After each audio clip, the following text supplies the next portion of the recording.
Hallo, ich bin Anna Huber und beantworte jetzt ein paar Fragen zu Claude Monets Das Mittagessen, die ihr uns über Social Media geschickt habt. Ihr könnt das Bild in der digitalen Sammlung finden und es jetzt auch wieder im Städelmuseum vor Ort ansehen.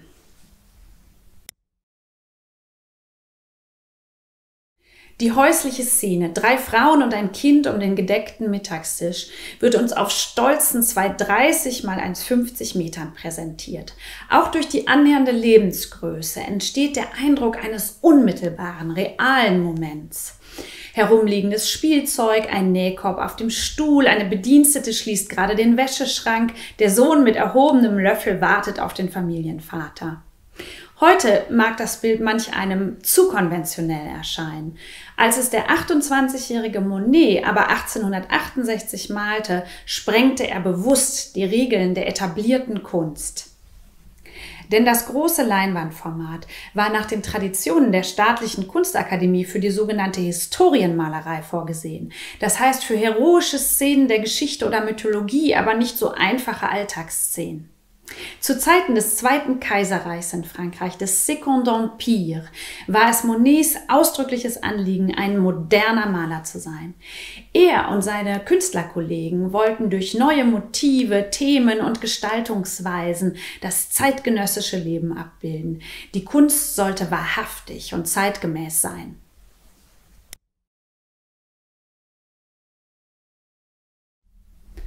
Warum die Frau schwarz trägt, haben viele von euch gefragt.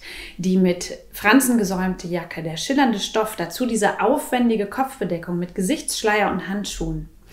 Monet schildert hier kein Trauerkleid, sondern tatsächlich etwas sehr Zeittypisches, Modisches aus der Mitte des 19. Jahrhunderts. Ein Nachmittagskleid, mit dem sich eine Dame auf der Straße oder zum häuslichen Besuch zeigte. Hochgeschlossen und aus edlen, dunkleren Stoffen gefertigt, verdeutlichte es den Status der Trägerin. Die Frau ist eine Besucherin. An die geschlossenen, aber lichtdurchfluteten Gardinen lehnend, erinnert sie und ihr Dresscode an das, was draußen ist. Außenraum und Innenraum, Frauen- und Männerrollen, die Privatheit der eigenen 4 Wände gegen die Öffentlichkeit der Straße. Monets Gemälde thematisiert das auf subtile Art und Weise. Ein weiteres Detail fällt dabei besonders ins Auge. Wie zum Anfassen gemalt liegt eine zusammengefaltete Zeitung am Platz des Familienvaters. Der damalige Betrachter hätte anhand der lesbaren Buchstaben L-E-F-I sofort erkannt, gemeint ist Le Figaro. Das Blatt aus Paris erschien seit 1866 täglich.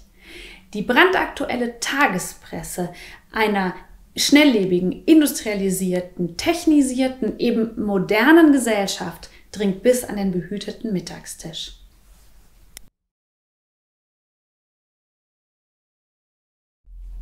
Auch diese Frage hat euch beschäftigt.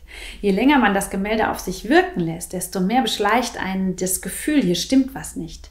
Eindringlich beobachten die Besucherin und die Bedienstete das bürgerliche Idyll, Frau und Kind am Tisch. Tatsächlich ist das Gemälde autobiografisch gefärbt. Monets eigenes Söhnchen Jean und dessen Mutter Camille Dancieux standen ihm Modell. Nur bürgerlich und idyllisch war die Situation damals nicht. Monets Vater hatte die Liebe zu Camille strikt abgelehnt und bis zur Geburt des unehelichen Sohnes verheimlichte Monet, angewiesen auf die finanzielle Unterstützung seiner Familie, die Beziehung sogar. Das Mittagessen entstand im Küstenort Étretat in der Normandie, wo die junge Familie in der Wohnung eines reichen Gönners Unterschlupf fand.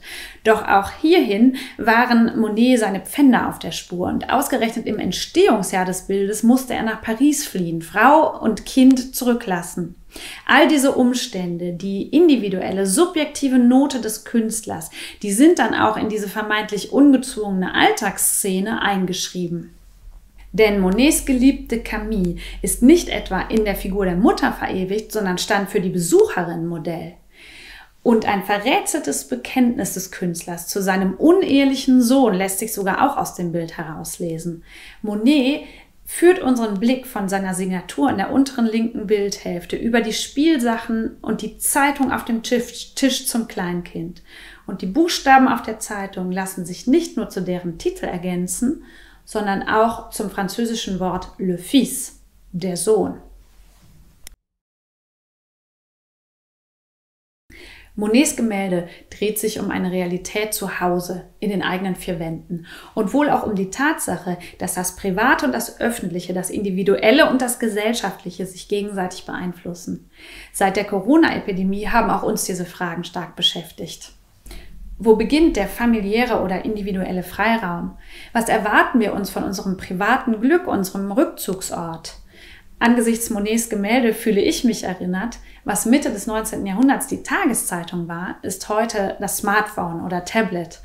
Die Welt bleibt längst nicht mehr draußen. Wenn euch dieses Ask an Artwork gefallen hat, dann schenkt uns ein Like oder teilt das Video mit anderen. Wir freuen uns über eure Fragen und Anregungen und abonniert uns, wo auch immer ihr euch das Video gerade angeschaut habt.